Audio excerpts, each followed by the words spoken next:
Alcalá Día a Día. Ya saben nuestros oyentes que todos los miércoles hablamos de salud aquí en la sintonía de Radio Guadaira y siempre utilizamos a los grandes profesionales que existen, que trabajan día a día en el Hospital de San Agustín. Hoy, vamos a hablar de otro asunto que seguro habrán escuchado hablar en repetidas ocasiones. Hay vocablos que últimamente, además, son oídos con bastante más frecuencia. Estamos hablando de la celiaquía o la enfermedad celíaca. Se trata de una condición del sistema inmunitario en el que las personas no pueden consumir gluten, una proteína principalmente presente en el trigo, la avena, la cebada y el centeno, porque daña su intestino delgado. Hoy vamos a hablar con la doctora González Mariscal, a quien saludamos a esta hora de la mañana. Doctora, muy buenos días. Hola, buenos días. Muchas gracias por llamarnos. Es especialista en el aparato digestivo y seguro que nos va a responder magníficamente a muchas de las preguntas que nos hacemos ante una situación, ante una enfermedad, ante un problema en el aparato digestivo como este. En principio, doctora, ¿cuáles son los primeros síntomas que se pueden presentar, que puede presentar una persona celíaca? Bueno, pues la enfermedad celíaca tiene una sintomatología muy variada. Incluso en muchos casos puede ser completamente asintomática, puede no presentar ningún síntoma.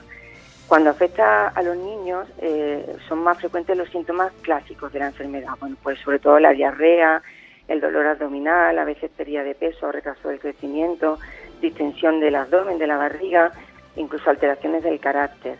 Pero cuando afecta a los adultos son mucho más frecuentes las formas con pocos síntomas. A veces hay síntomas digestivos inespecíficos, como puede ser dolor o diarrea o distensión abdominal, pero también puede cursar con estreñimiento. Casi un 50% de los adultos celíacos cursan con estreñimiento. Pueden presentar sobrepeso y luego pueden presentar síntomas que no tienen nada que ver con el aparato digestivo. Pueden presentar solamente dolores musculares o óseos, cefaleas, anemia.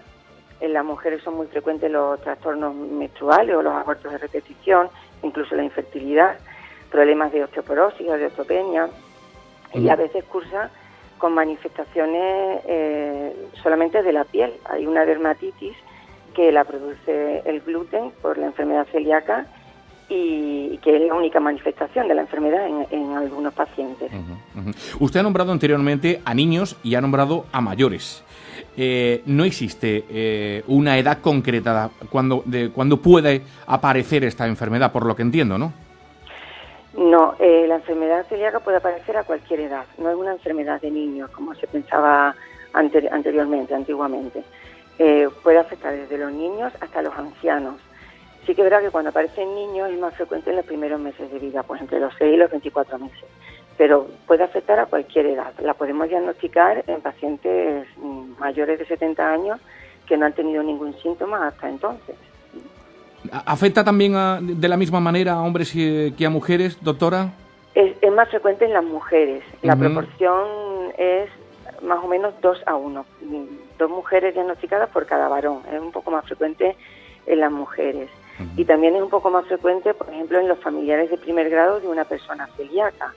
Por ejemplo, un familiar, un hermano de un paciente celíaco tiene mayor probabilidad de ser celíaco que la población normal, cuando no hay antecedentes familiares de primer grado.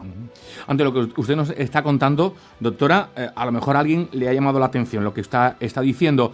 ¿Qué pruebas hay que realizar para tener ese diagnóstico de la propia enfermedad, si entiende que pueda tenerlo?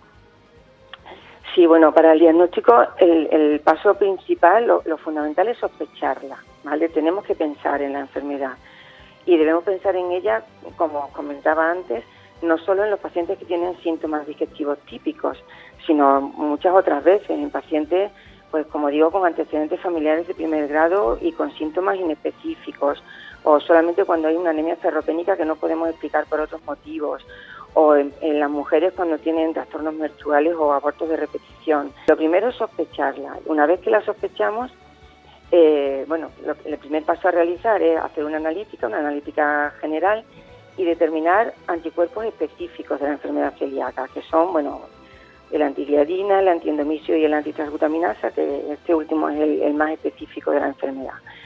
Junto con la determinación de los anticuerpos solemos pedir cuantificar las inmunoglobulinas A, porque estos anticuerpos son de la clase de inmunoglobulina A. Entonces, si existe un déficit de esta inmunoglobulina, la analítica puede ser falsamente negativa. Entonces, siempre se suele asociar los anticuerpos y las inmunoglobulinas cuando pedimos la analítica.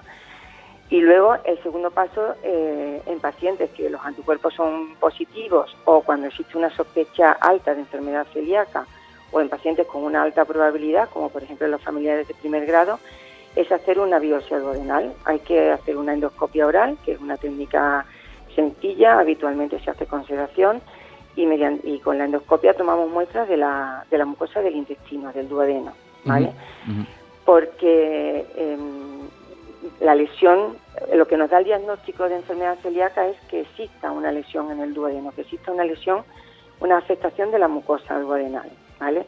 La lesión se clasifica en grados dependiendo de la afectación, y la lesión más típica es el grado 3, que sería una atrofia de las vellosidades del intestino.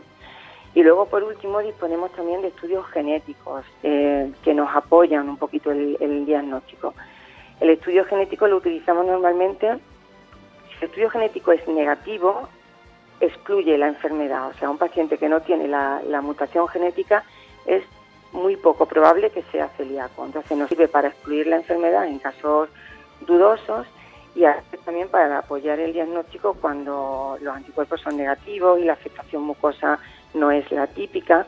El estudio genético nos puede ayudar. Uh-huh. Lo que sí que es importante recalcar es que nunca debemos iniciar una dieta sin gluten antes de confirmar el diagnóstico, uh-huh. que es muy frecuente que nos encontremos pacientes en la consulta que vienen con una sospecha de celiaquía y ya llevan tomando una dieta sin gluten de 10 meses. Uh-huh, uh-huh.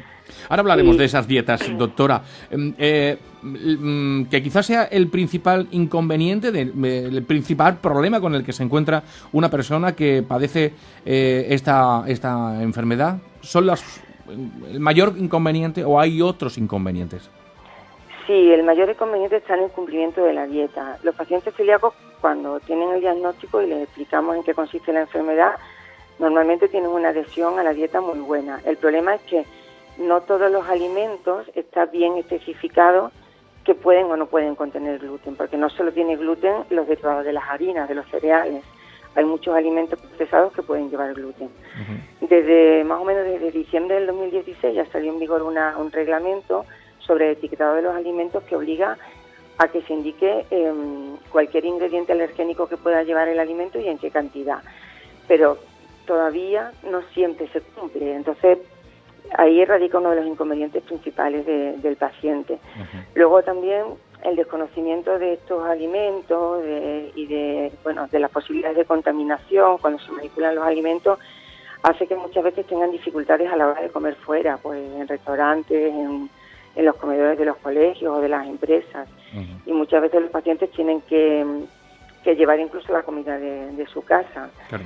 Afortunadamente esto está cambiando y cada vez estamos todos más concienciados, los etiquetados, como digo, cada vez son más exhaustivos y en los comedores, en los restaurantes, cada vez se tiene más conciencia de la enfermedad celíaca. De hecho, como usted bien dice, de un tiempo a esta parte, los supermercados, los anuncios de televisión, comedores escolares, especifican bien los alimentos sin gluten e incluso hay restaurantes especializados en menús sin esta proteína.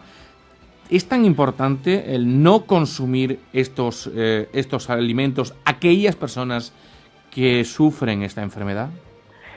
Sí, es muy importante. El tratamiento de los celíacos es quitar el gluten de la dieta, ¿vale? Es el gluten lo que les hace daño. Ellos no lo pueden absorber, el gluten se queda en el intestino y se convierte en productos tóxicos que dañan su intestino.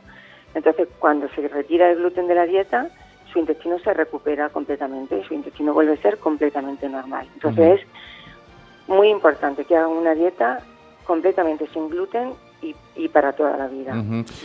Supongo que tiene importantes riesgos para la propia salud en general no detectar a tiempo que se sufre, que es celíaco, ¿no? Celíaca. Sí, los riesgos fundamentales en los pacientes que no están diagnosticados o que tardamos mucho tiempo en diagnosticar son fundamentalmente los que derivan de un cuadro de mala absorción. El intestino está dañado, como decimos, y no puede absorber bien los nutrientes. Entonces, pues pueden tener, pues los niños, por ejemplo, trastornos de crecimiento, anemia, puede haber osteoporosis. Fundamentalmente los problemas son los derivados de un cuadro de mala absorción. Pero a la larga, los pacientes que toman gluten siendo celíacos pueden tener consecuencias también todavía más graves, incluso el desarrollo de algunos tipos de tumores intestinales como los linfomas. Sí que puede tener consecuencias graves para la salud el tomar gluten en un paciente celíaco. ¿El tratamiento, doctora, solo pasa por no consumir esos alimentos o hay algo más? No, actualmente no hay nada más. El tratamiento es quitar el gluten de la dieta. Y como digo, tiene que ser de forma estricta, o sea, no pueden tomar gluten y es para toda la vida. O sea, hay muchos pacientes que mejoran y cuando consideran que están mejor empiezan a tomar gluten otra vez. Eso no lo pueden hacer. Los pacientes celíacos tienen que concienciarse de que la dieta es para toda la vida. Le iba a preguntar justamente por ello, doctora, si tenía curación, pero por lo que estamos escuchando hay poca, ¿no? No, curación.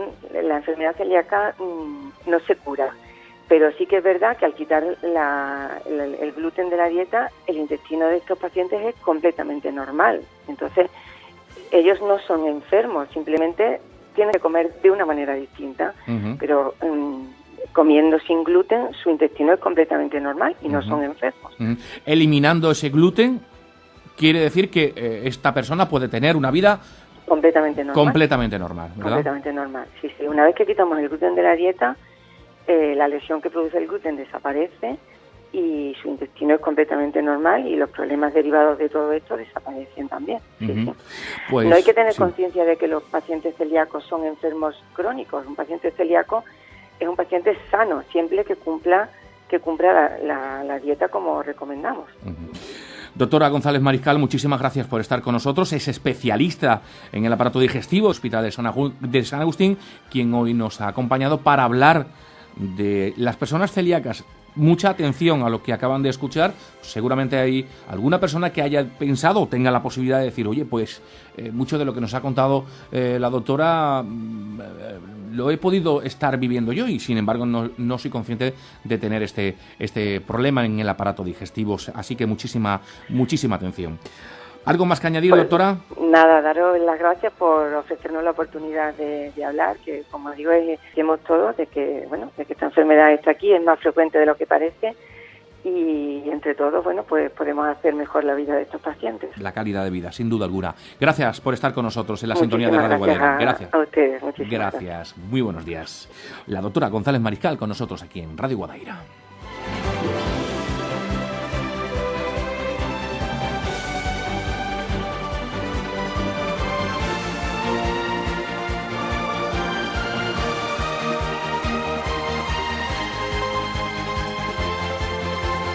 Aún tenemos más asuntos que contarles. No se vayan. Alcalá, día a día.